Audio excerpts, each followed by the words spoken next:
Ai, vamos lá. Que não bastasse eu ter tido uma virose, eu tinha que ficar lendo texto arrombado, né?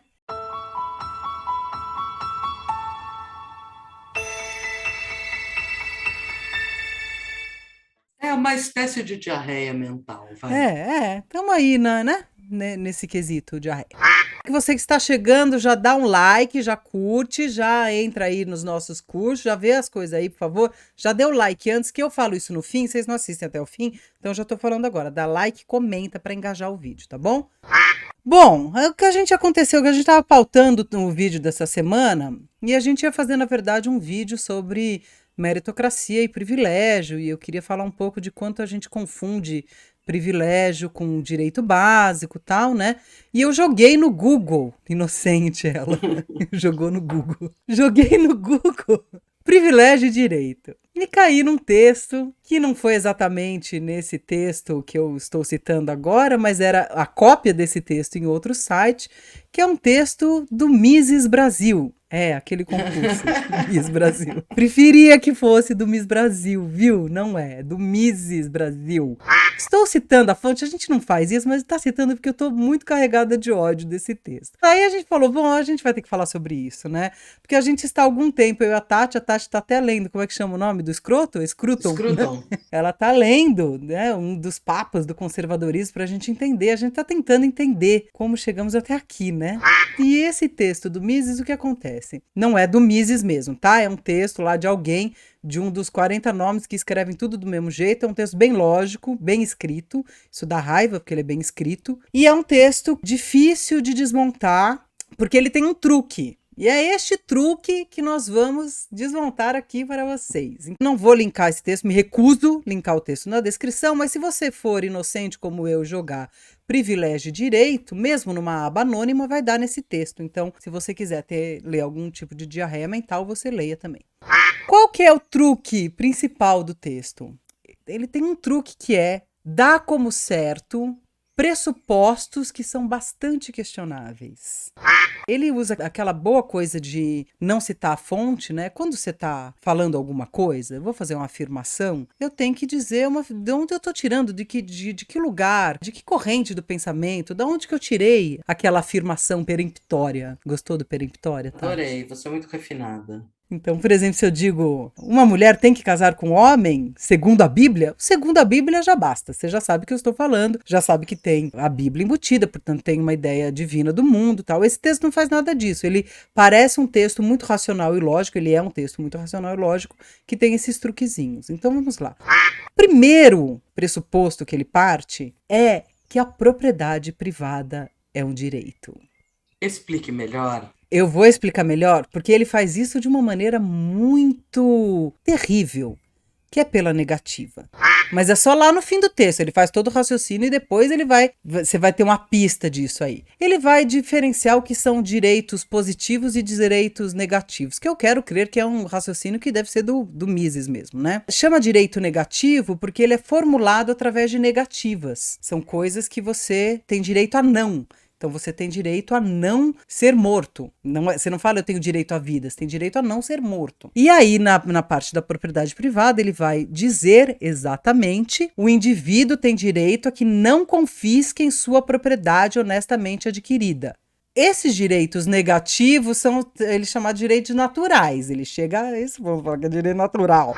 O que ele está dizendo? Que você tem direito à propriedade privada. Mas se você afirma é um direito natural à propriedade privada, você pode ser quase do MST, meu amor, porque você tem que dar uma propriedade privada para todo ser humano. Mas não é isso.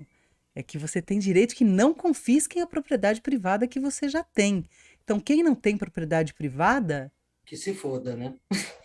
que se foda. Tati que completou, é bom que daí não fico só eu falando palavrão nessa caralha. Você percebe o truque?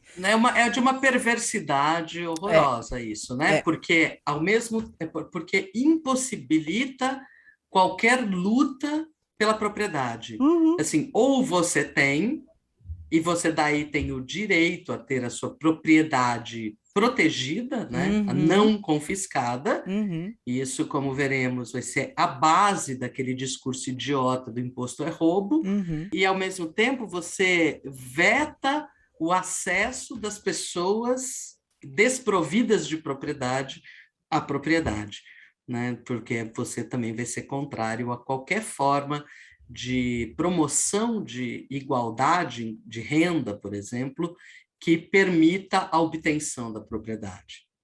É trágico. E cai, né? As pessoas caem nessa. E aí eu vou puxar agora a outra parte que é um pressuposto, que é o que eu falei ali, que isso é um direito natural. Vou ler aqui, ó. Cito essa bosta. Vou ter que lavar a boca depois. De fato, a natureza dotou os seres humanos de alguns direitos. Tais direitos são chamados de direitos naturais. Isto é, direitos que são inerentes à natureza humana.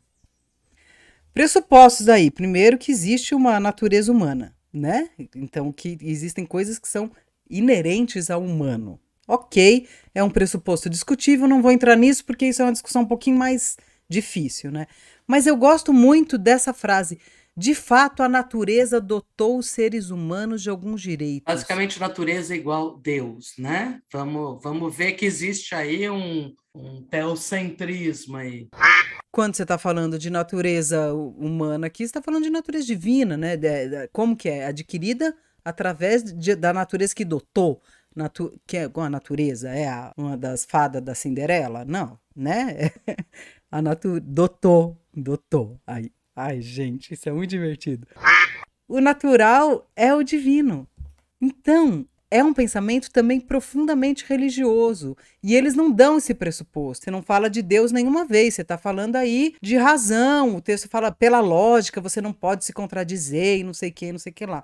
Vai construindo uma lógica que você concorda para falar de direitos e privilégios, não sei o que, só que de repente ele dá um pulo muito louco. Mas ele fala assim, por exemplo, se você diz que tem direito à saúde gratuita, você está dizendo, então, que eu tenho o dever de pagar pela sua saúde. Ou se você tem direito à moradia gratuita, você está dizendo que eu tenho que pagar pela sua moradia.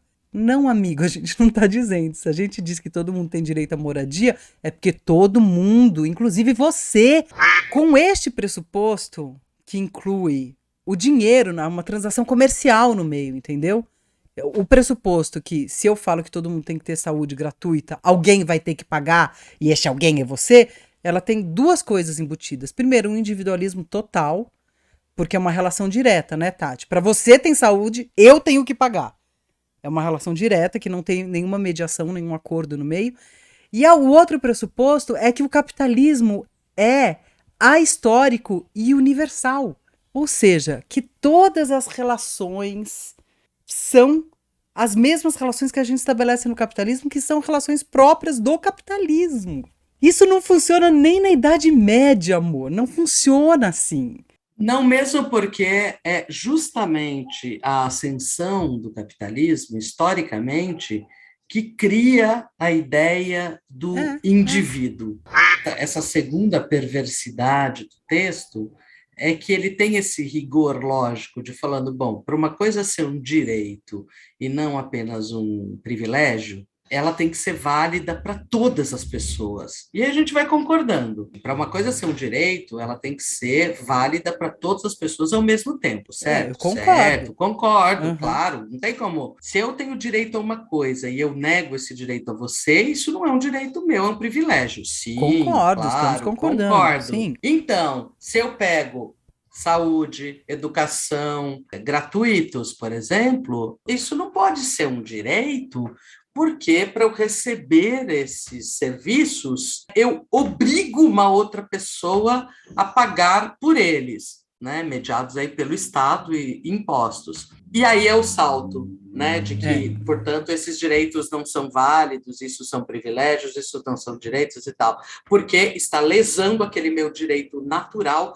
de não ter a minha renda, a minha propriedade confiscada, expropriada para financiar esses serviços para outros. Mas tem um erro muito básico nesse raciocínio, que é justamente a pessoa dizer que o fato de outro ter o direito à educação e à saúde, ou à moradia, impede o meu direito de também ter acesso a saúde, educação e moradia. É simplesmente toda uma falácia, o que me parece, para eles justificarem não querer pagar imposto. O que tem embutido por trás disso é imposto é roubo. Em que eu posso não usar o SUS? Não, é um direito universal, um sistema universal de saúde. Existem certas operações, cirurgias e tratamentos que só são fornecidos pelo SUS. Ou seja, na verdade, é uma mentira que o direito à saúde gratuita me lesa e que eu não posso usufruir desse direito porque eu tenho que financiá-lo para outra pessoa. Isso é um erro, ele estava indo bonitinho, né? Todo mundo concordando, a gente concordando, de repente, quando ele faz esse salto que poucas pessoas percebem que ele está fazendo, ele erra. Ele distorce na cara dura. Ele distorce o pensamento para justificar a ideia de que o Estado não tem direito de intervir na minha propriedade, que é a minha renda, por meio dos impostos. Ele também não entende que essas relações de ter imposto, de ter o capitalismo, de ter o Estado que funciona desse jeito, foi uma construção histórica, que não necessariamente a gente acha que é ideal, inclusive a gente vê distorções, vê problemas, não sei o quê, mas não é porque o imposto é roubo, é porque isso precisa, né, também está num processo histórico. O mundo, ele é um mundo congelado no momento atual capitalista. Sobre esse imposto ser expropriação da sua propriedade privada, a distorção que ele faz é que quando ele vai falar, por exemplo, isso é em outro texto, tá? Naveguem pelo Mises Brasil, tomem Gov, naveguem lá, vocês vão ver pérolas como essa. Os direitos, esses direitos positivos só servem aos funcionários públicos. Então, ele caneta lá que ele tem direito, aí ele cita uma distorção absurda que ninguém concorda, tipo, juiz tem direito a auxílio terno. A gente também não concorda. Ele coloca uma distorção absurda, que é uma distorção que todo mundo olha e fala assim, isso é distorsivo, como um exemplo que é o exemplo do paradigma de como funciona o Estado. Então, gente, é maldade. E completamente individualista. É individualista num grau assim, do tipo, eu tenho a minha propriedade, o maior direito é você não tirar a minha propriedade. Se você estiver morrendo, é minha propriedade. Saia daqui. A minha propriedade é mais importante do que a sua vida, do que o seu direito à saúde. É problemático, gente. É bem problemático.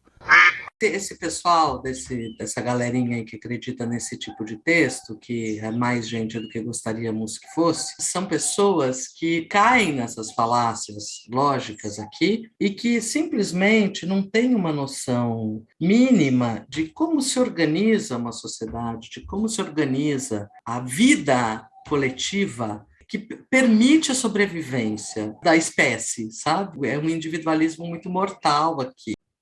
A gente sabe muito bem que no Brasil, por exemplo, a gente tem muitas coisas para consertar no Estado, inclusive suas relações promíscuas com a iniciativa privada, né? A gente sabe disso. Ninguém da esquerda é idiota de achar que o Estado brasileiro é perfeito. A gente chora para pagar o nosso imposto de renda, a gente sabe que existem distorções tributárias, a gente sabe disso. E a gente tem que lutar para que isso se modifique, para a gente ter um Estado que possa promover igualdade, promover dignidade, e não simplesmente falar, olha, esse tipo de coisa acontece, então tem que abolir o Estado.